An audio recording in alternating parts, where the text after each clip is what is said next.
mayroong nag-alay ng bulaklak at kandila sa Eastwood Walk of Fame ni Nanay Jacqueline Jose. Bago ang lahat, huwag niyong kalimutang mag-subscribe at pindutin ang notification bell para maging updated sa ating mga susunod na videos.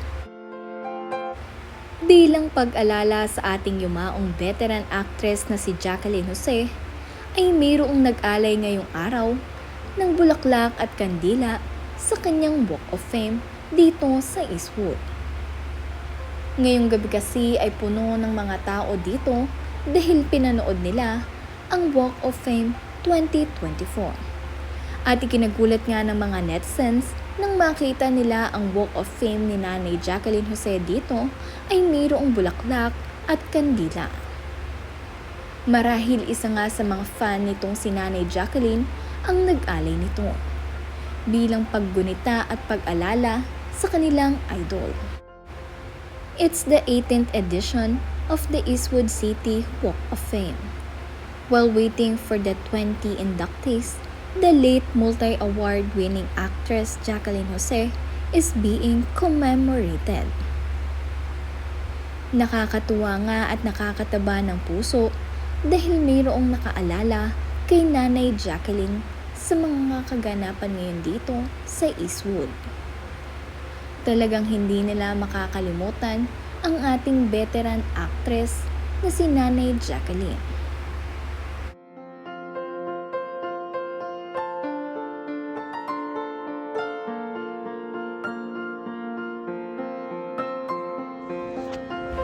Isa nga sa mga panauuhing pandangal ngayon dito sa Eastwood Walk of Fame 2024 ay si Claudine Barreto, ang isa sa malalapit din kay Nanay Jacqueline.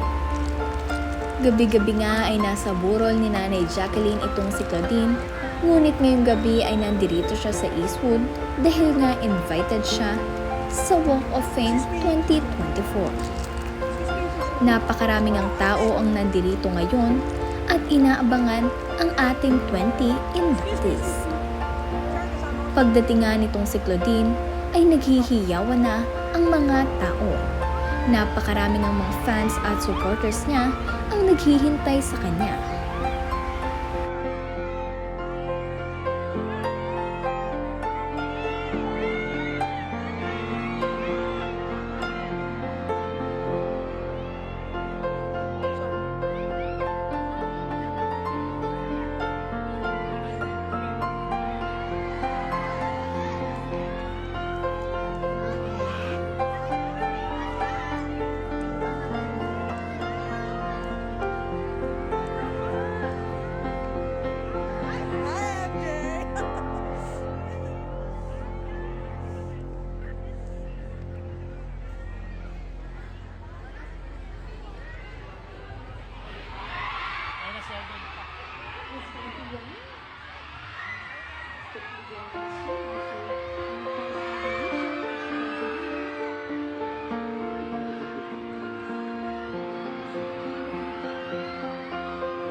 Sige, sige. Kung hindi naman, ano, okay.